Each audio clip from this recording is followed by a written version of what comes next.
Bonjour tout le monde. Dr. Salim est professeur à l'Université de Montréal et professeur adjoint au Centre des maladies tropicales de l'Université McGill.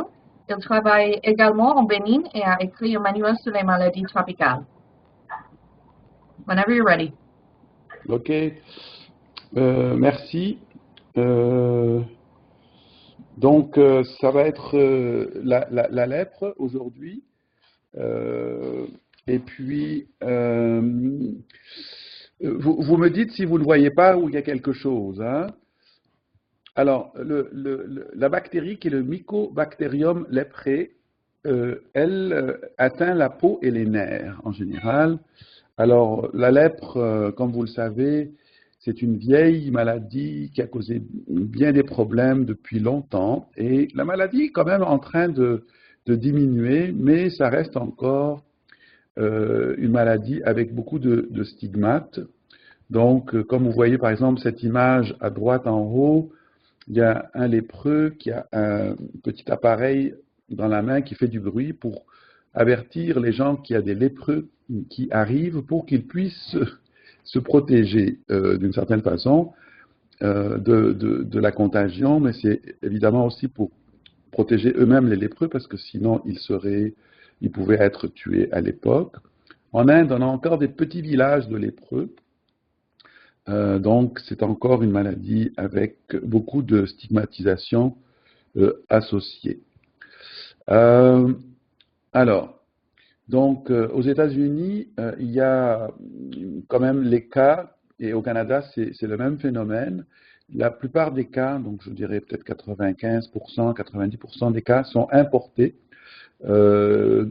par la venue d'immigrants qui ont la maladie, qui se développe soit avant la migration ou pendant la migration, parce que c'est une maladie qui a une très longue incubation. Il y a donc les grands foyers de lèpre, comme vous le voyez, sont en Inde.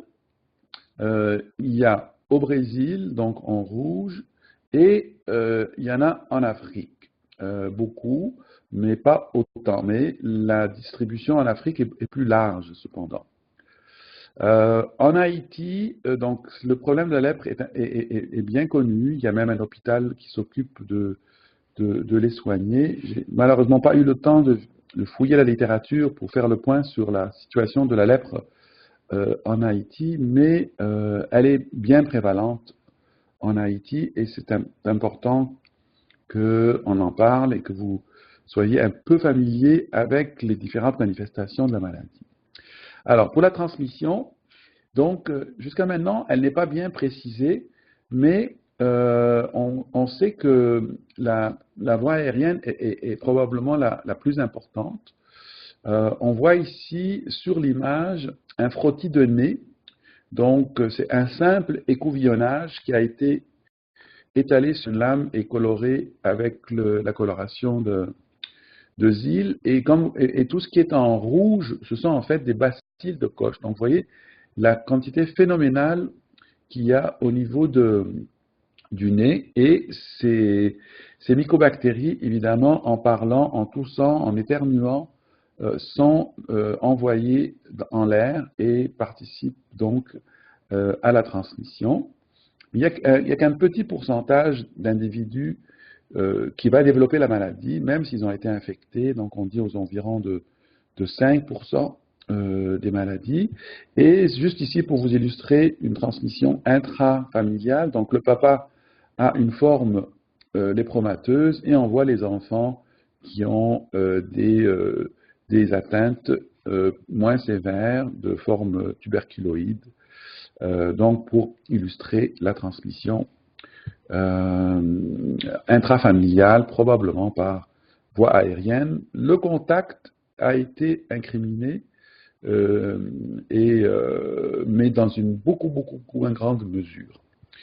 Le seul animal qui est susceptible de participer à la transmission, c'est l'armadillo aux États-Unis. Donc, c'est une espèce d'animal qui a vraiment un aspect un peu préhistorique. Donc, on a mis un petit rat à côté pour avoir une idée de la taille. Quelques chimpanzés. aussi en Afrique peuvent acquérir l'infection, mais leur contribution à la transmission est quand même très faible. Et on a ici, pour dire que quand les gens sont infectés, donc la moitié des contacts familiaux vont avoir une trace de l'infection, mais seulement 5% risquent de développer la maladie. Il y a une intradermo-réaction, donc, et qui illustre, un peu comme le PPD avec la tuberculose, qui illustre le rôle important de l'immunité cellulaire. Donc, l'immunité cellulaire est très importante pour cette maladie. Et il va y avoir donc un spectre de la maladie.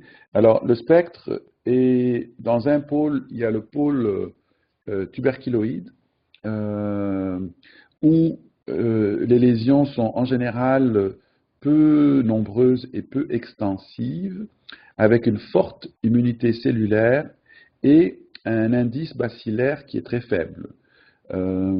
À l'autre extrême du spectre, il y a la forme lépromateuse qui, elle, l'immunité cellulaire est à peu près absente, avec une grande charge bacillifère et des lésions qui sont beaucoup plus extensives.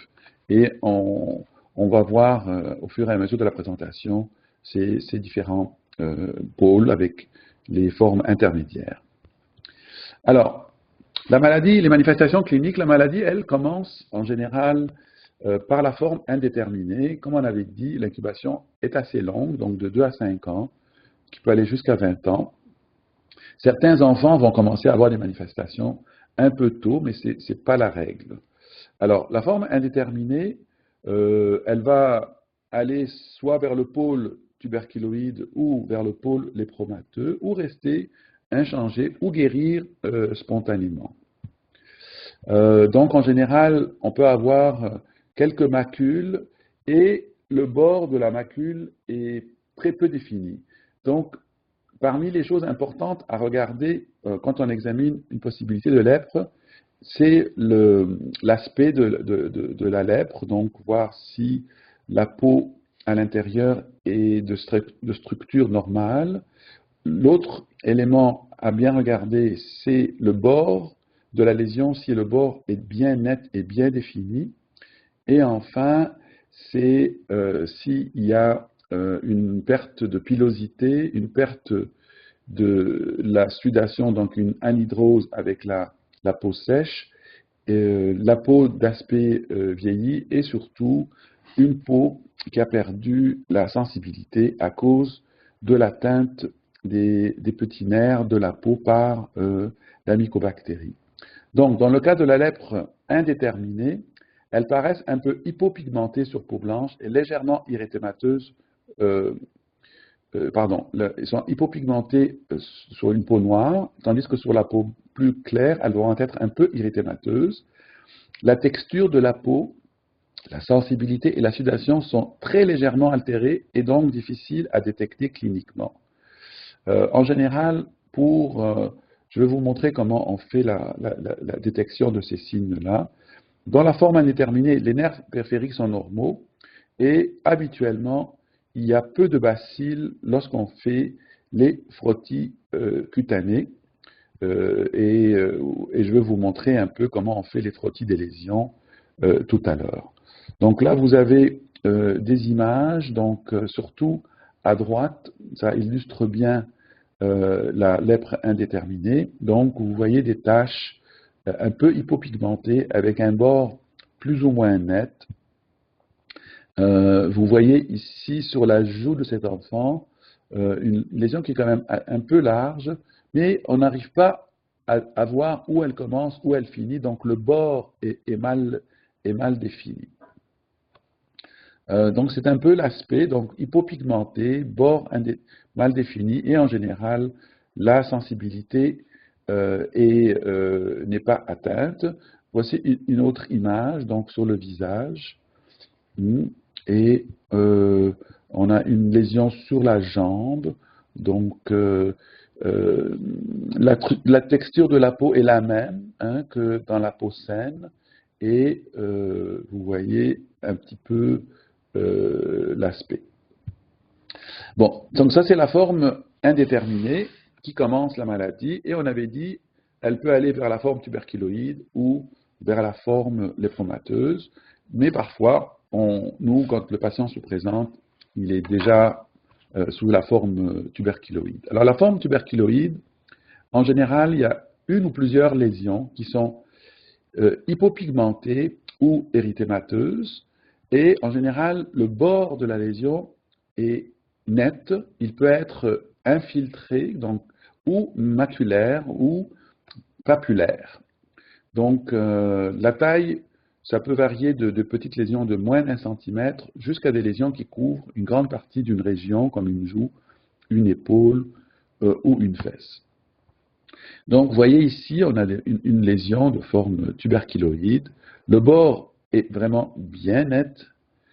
Il y a une desquamation importante. On voit la texture de la peau.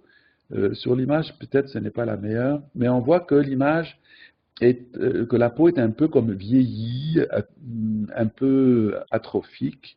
Et si on essaie de vérifier la sensibilité, ça va être diminué. Donc la personne ne va pas sentir notre épreuve de recherche de la présence de sensibilité, et aussi elle va être sèche, et souvent il n'y aura pas de poils à l'intérieur. Alors, comme on avait dit, la lèpre touche la peau et les nerfs. Donc, l'atteinte des nerfs, c'est comme on a vu au niveau d'une macule, la perte de sensibilité par l'atteinte des petits nerfs, mais aussi on a l'atteinte des plus grands nerfs, des plexus nerveux, comme ici, le grand nerf auriculaire qu'on voit vraiment hypertrophié en bas de l'oreille. Ici, sur la main, on a le nerf radial qui est hypertrophié. Et puis, en général, quand on a une forme tuberculoïde, on peut voir associer donc l'atteinte d'un nerf, d'un gros nerf, en plus de l'atteinte des petits nerfs. Ici, on a des formes moins claires, donc un peu plus diffuses, un peu plus difficiles à distinguer, et on a d'autres formes comme celle-ci. Donc, dans la forme tuberculoïde, une des caractéristiques aussi, c'est que comme il y a encore beaucoup d'immunité cellulaire, la lésion peut évoluer et commencer à guérir. Donc, elle va guérir en général par le centre. Donc, vous allez avoir une repigmentation par le centre qui vont donner cet aspect de lésion. Vous voyez ici un bord qui est plutôt papulaire. Ici, une lésion qui couvre une partie de l'épaule. Et là, une lésion qui a l'air plutôt d'une plaque. Donc, ici, donc on voit une lésion avec un bord qui est bien surélevé, avec un bord très net, et on voit un peu la peau qui est atrophique, donc une peau qui a comme vieilli prématurément. Sur cette image, on a encore un bord qui est bien papulaire, un bord bien net, et vous voyez donc une pilosité dans la partie saine de la peau, tandis qu'à l'intérieur de la lésion, il y a une perte de pilosité, une hypopigmentation et une anesthésie. Chez cet enfant, ça ressemble plus à une plaque surélevée tout le long.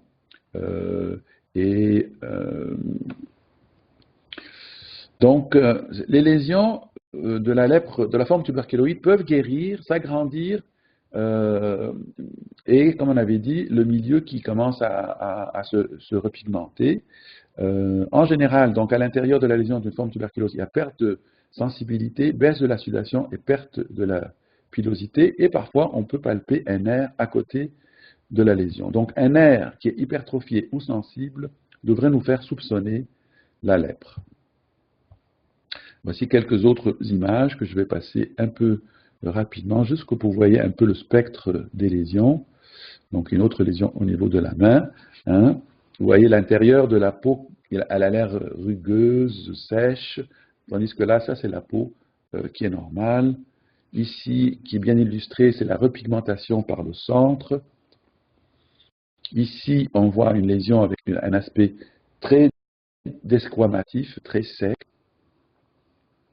Là, une lésion qui est plutôt plate.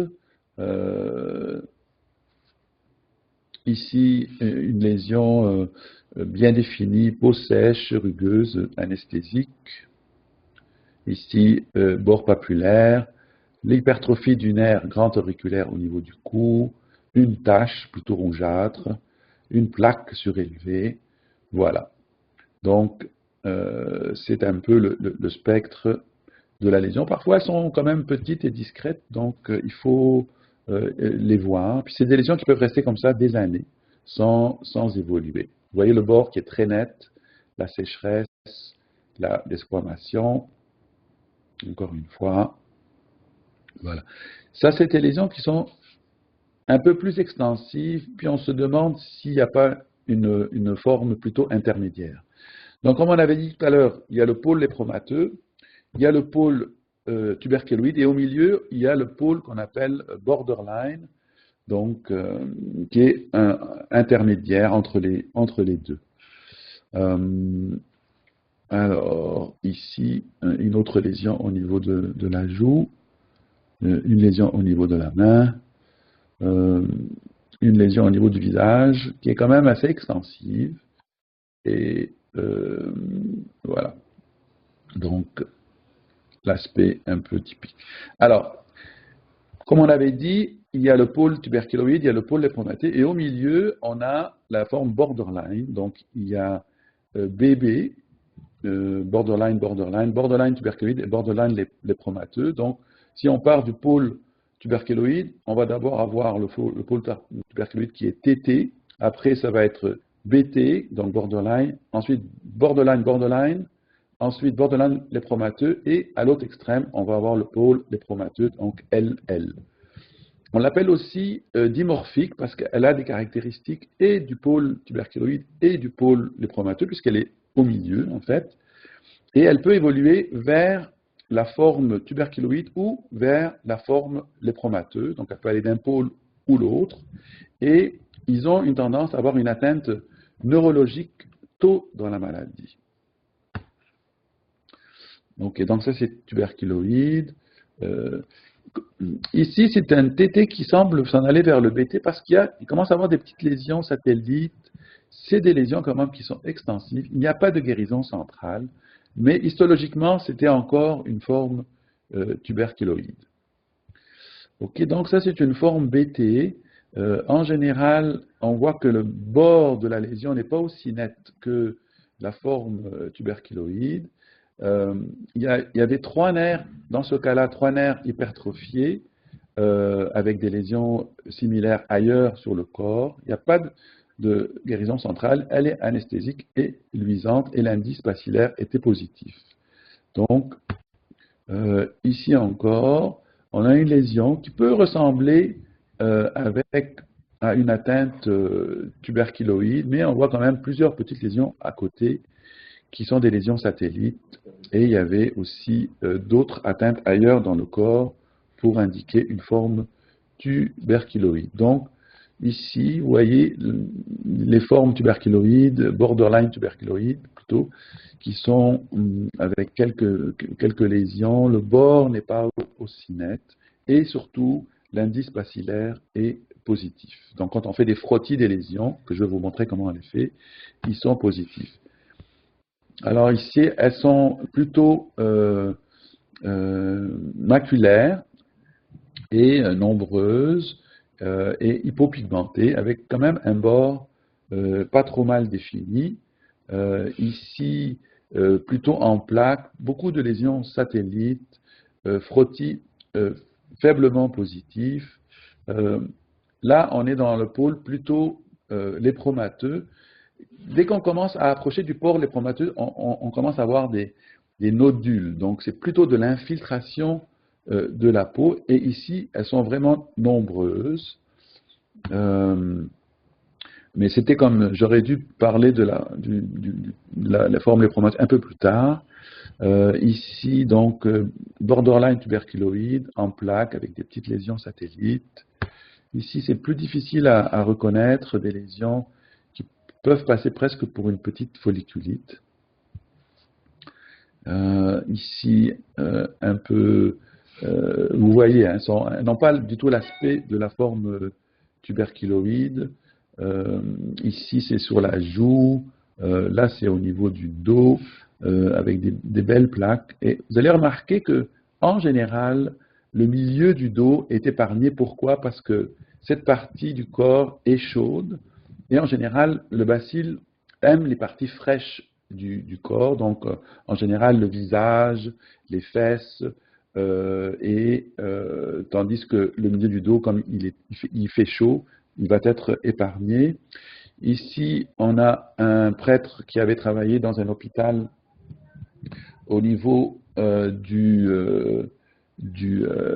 Nigeria, qui a attrapé une lèpre. Et donc, vous voyez une forme plutôt qu'on dit borderline.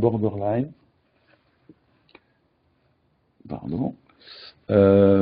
Donc, et c'est des lésions qui sont plutôt comme en punch. Hein. Donc, l'intérieur, on va le voir mieux sur d'autres images, l'intérieur est déprimé et le bord est très surélevé, un peu comme si on avait fait un punch sur la peau.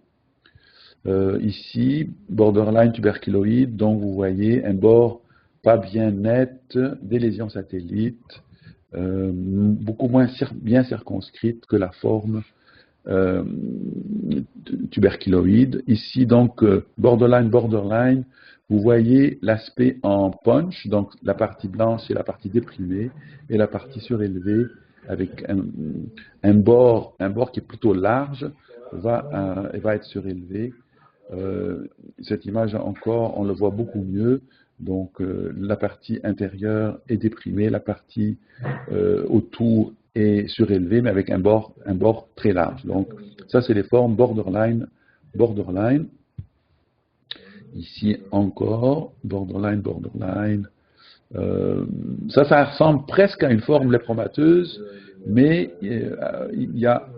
on voit que les sourcils ne sont pas encore complètement atteints et les oreilles sont encore pas tout à fait atteintes. Et quand on a fait le frottis, on n'a pas vu de globis. Le globis, je vais vous le montrer tout à l'heure, ce sont des amas de mycobactéries qui sont ramassés ensemble sous forme d'îlots remplis de bacilles de Koch. Ici, des formes plus donc en plaques. Et à côté, c'est du ptyriasis versicolore, donc qui a retardé un peu le diagnostic. La lésion typique, c'est celle qui est donc dans la partie inférieure, qui est large et en plaques. Ici, on a plusieurs lésions, donc avec des endômes, et puis avec le milieu du dos qui est épargné. On a ici des plaques nodulaires infiltratives, au niveau du visage, des gros nodules, mais les sourcils sont épargnés. Donc, on est dans la forme borderline lépromateux. Donc, c'est juste le stade juste avant la forme lépromateuse. Donc, borderline lépromateux, vous voyez, c'est des lésions beaucoup plus extensives, surélevées, en plaques, en dômes, avec une distribution symétrique. Encore là, vous voyez, borderline lépromateux. Je vais passer un peu plus rapidement. Donc, borderline, donc des nodules. Donc, dès qu'on voit nodule, on pense au pôle lépromateux. Et puis, excusez-moi, je regardais juste l'heure. Vous m'entendez toujours bien? Oui. Très bien. Alors, encore des formes plutôt nodulaires. Donc, quand on fait des frottis de ces lésions-là, c'est rempli de bacilles de Koch, hein, des nodules, des plaques. Donc, ça, c'est beaucoup plus typique des formes du pôle lépromateux. Là, on a des lésions assez larges, et dès qu'on fait une biopsie de ces lésions-là et des frottis, elles sont remplies de bacilles en plus petits, beaucoup de petits dômes, beaucoup de petits nodules.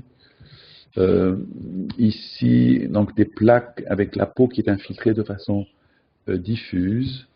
Et cet aspect est presque une forme lépromateuse.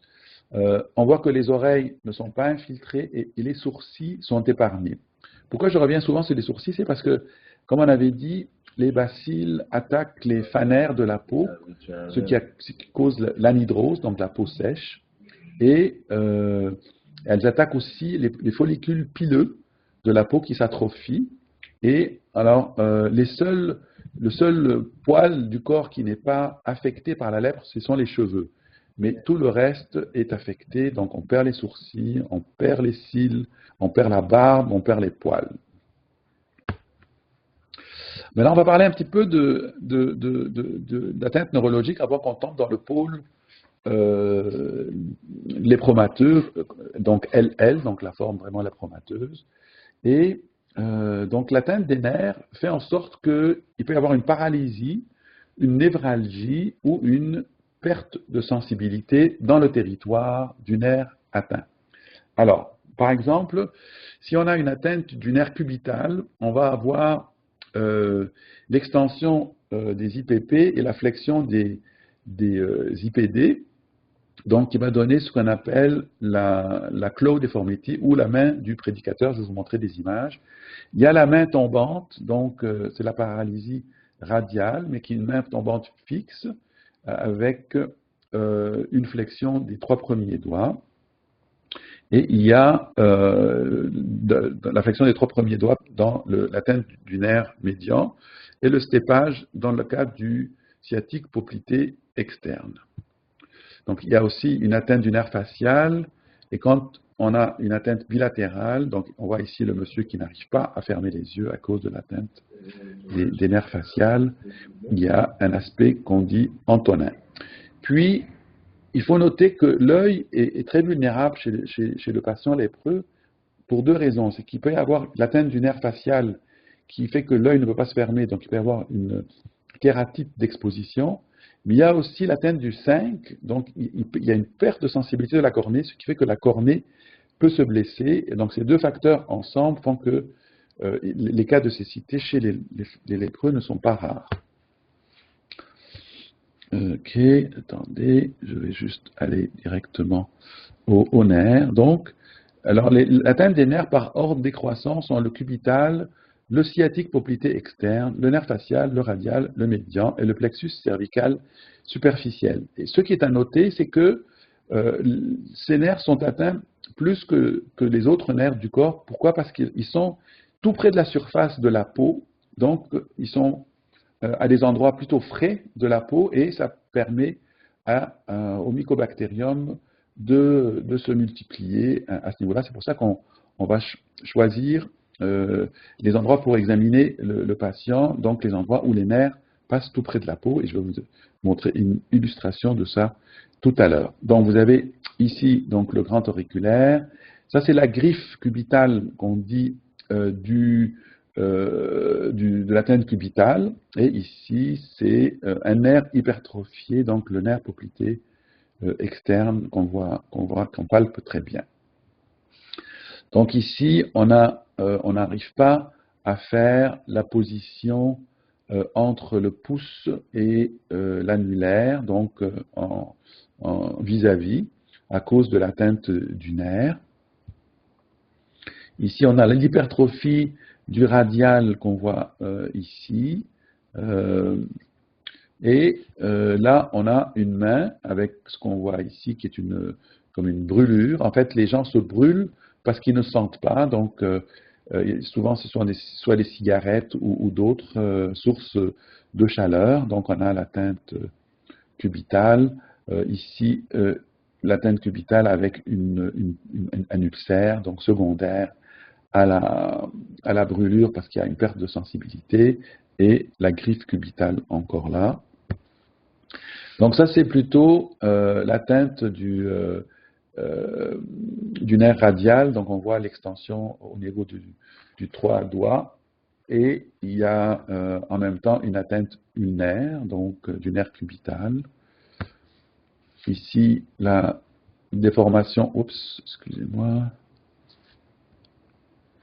Donc l'extension des MCP et la flexion des IPD, donc dans l'atteinte cubitale. Ici, l'atteinte des yeux, comme je vous l'ai expliqué, l'atteinte de l'œil ici avec des ulcères et des hypopions au niveau de l'œil. Alors, l'atteinte neurologique, elle est progressive. Donc, au début, il y a une hypoesthésie, puis il y a une perte de l'atteinte de sensibilité thermique avant la sensibilité douloureuse, mais vers la fin, évidemment, il y a une perte complète de la sensibilité. Et l'anesthésie explique les ulcères, donc, et l'atrophie cutanée, et l'aspect aminci de la peau, perte de la pilosité, et les maux perforants plantaires. Alors, ce sont des individus qui ne sentent pas, alors ils se blessent, ils font des ulcères, comme ils ne sentent pas, l'ulcère continue de progresser et ça peut aller jusqu'à l'os.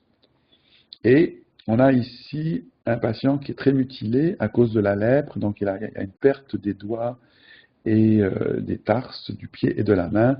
Ça, c'est parce que quand il y a une dénervation, il y a une résorption osseuse, il y a aussi les blessures à répétition, et ça, avec ce processus qui continue, évidemment, on finit par avoir des petites auto-amputations de façon régulière, et c'est clair qu'il faut dépister les patients pour qu'ils n'arrivent pas dans cet état important. Alors, donc ça c'est un peu pour vous montrer l'atteinte des nerfs.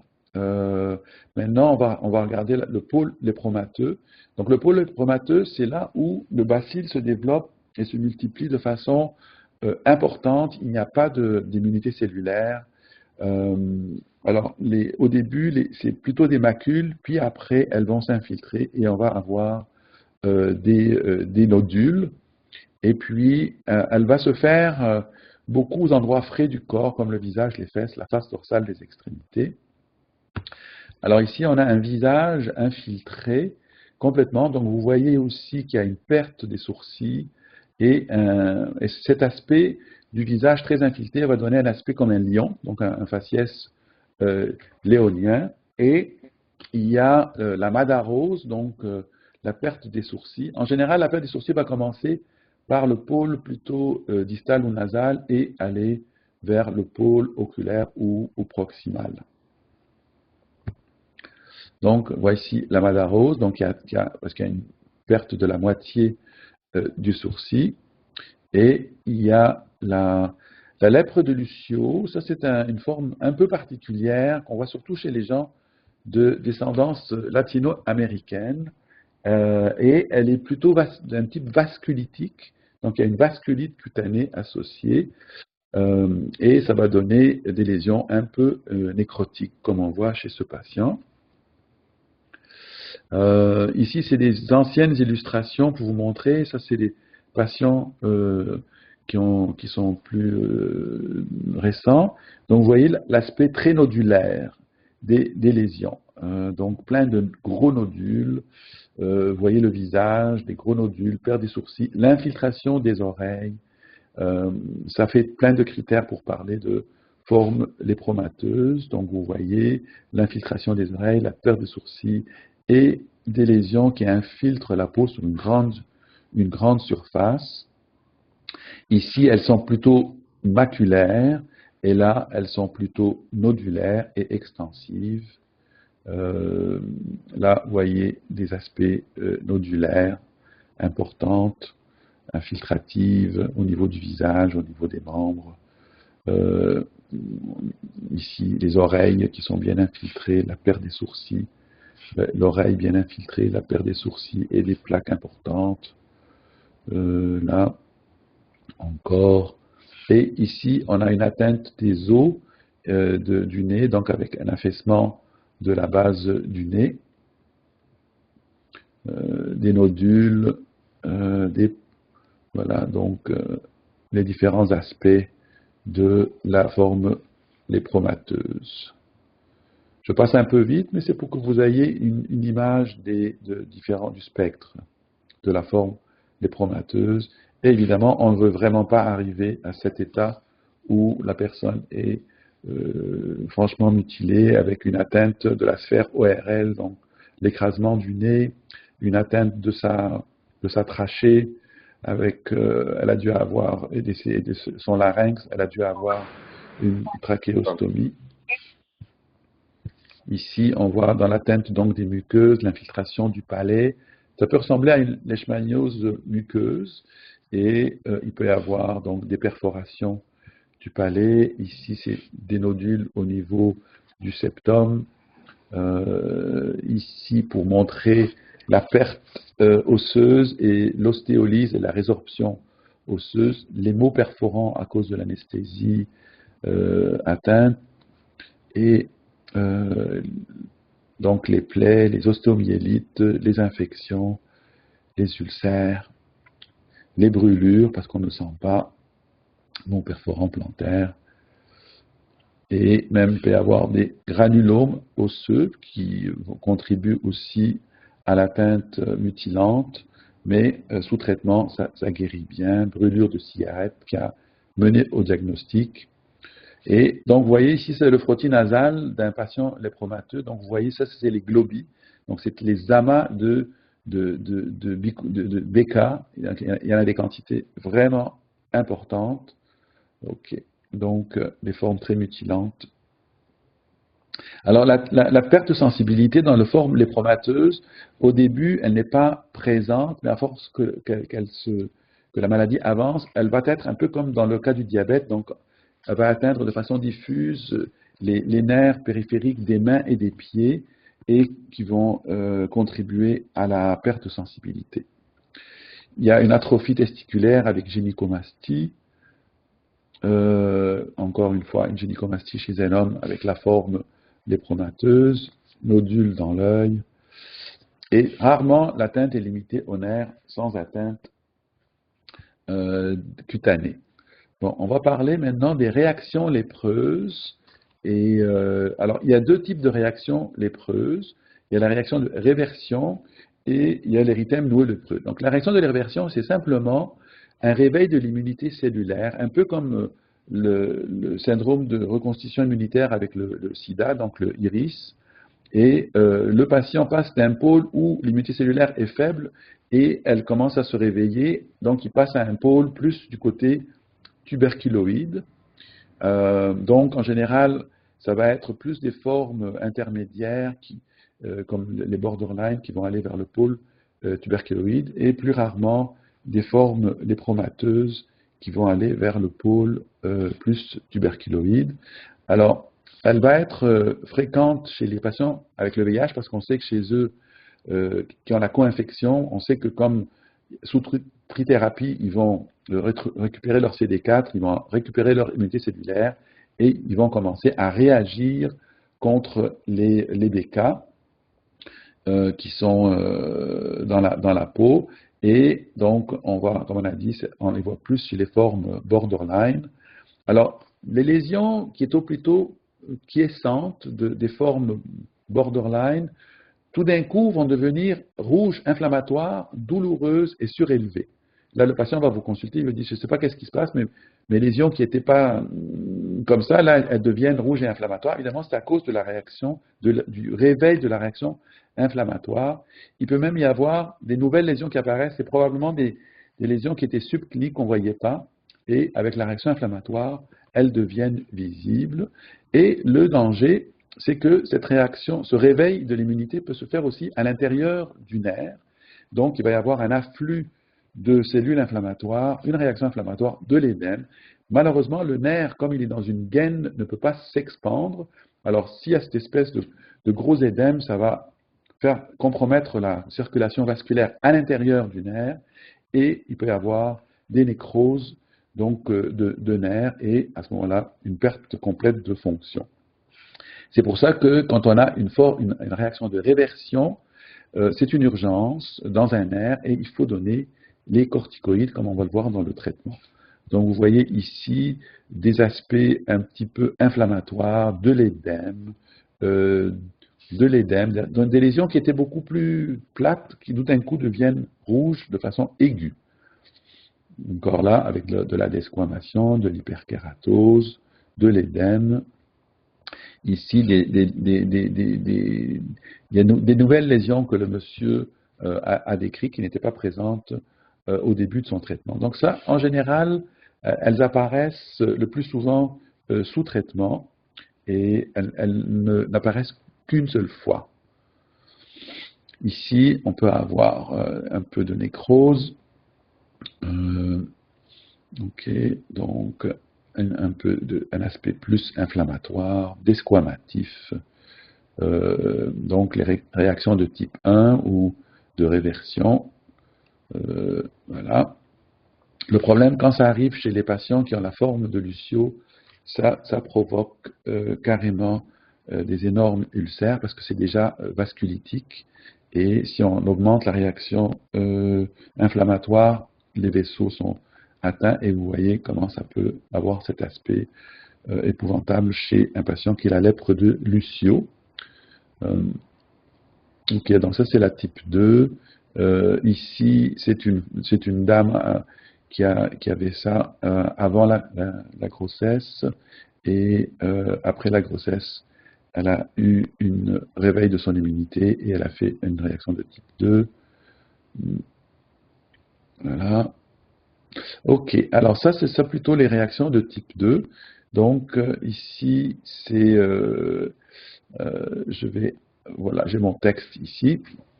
Donc ça, c'est une réaction plutôt de type à complexe humain, donc la réaction de type 3. Il y a une augmentation de l'immunité cellulaire qui stimule la production d'anticorps et de lymphocytes, donc qui donne des maladies à complexe humain. On va surtout la voir dans les formes, dans les pôles lépromateux, donc LL ou BL, et elle peut arriver par poussées successives durant les 2 premières années du traitement. Elle peut apparaître aussi spontanément sans traitement et elle est récurrente. Donc c'est pas comme la réversion de type 1 qui arrive une seule fois. Et ça va se présenter par l'apparition de nodules douloureux aux cuisses, bras, qui évoluent sur plusieurs semaines par poussée de quelques jours. Donc, on voit ici des lésions nodulaires qui arrivent un peu aux extrémités.